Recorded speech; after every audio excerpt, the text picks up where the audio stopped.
ఎన్నికల సంఘం జనసేన పార్టీకి గాజు గ్లాస్ గుర్తు కేటాయించడంతో జనసేన రాష్ట్ర ప్రధాన కార్యదర్శి చిలకం మధుసూదన్ రెడ్డి హర్షం వ్యక్తం చేశారు. డిప్యూటీ సీఎం పవన్ కళ్యాణ్ ఎన్నో ఆశయాలు సిద్ధాంతాలతో పార్టీని స్థాపించారని తెలిపారు. పార్టీని ప్రారంభించిన తర్వాత ఎన్నో కష్టాలను ఎదుర్కొన్నారని ఆయన గుర్తు చేశారు. ఆయన కష్టఫలమే నేటి విజయమని జనసేన నేత మధుసూదన్ రెడ్డి కొనియాడారు.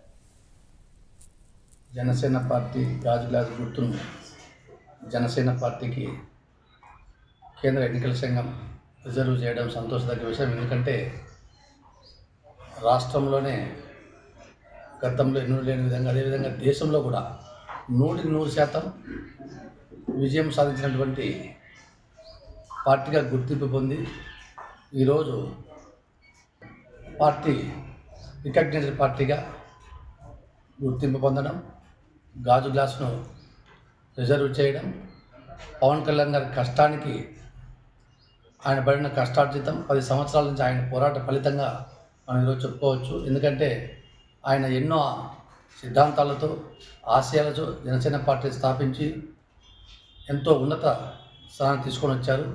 భవిష్యత్తులో కూడా ఆయన పార్టీని, జనసేన పార్టీని ఇంకా ఎంతో ఉన్నత స్థానానికి తీసుకుని వెళ్తారని మేము ఆశాభావం వ్యక్తం చేస్తున్నాం. అదేవిధంగా పవన్ కళ్యాణ్ గారు కూడా భవిష్యత్తులో అత్యున్నత స్థానానికి ఎదగాలని చెప్పి కోరుకుంటూ ఈ యొక్క శుభ సందర్భంగా జనసేన పార్టీ అధ్యక్షుడు పవన్ కళ్యాణ్ గారికి, జనసేన పార్టీ నాయకులందరికీ కూడా ధన్యవాదాలు తెలియజేసుకుంటున్నాం.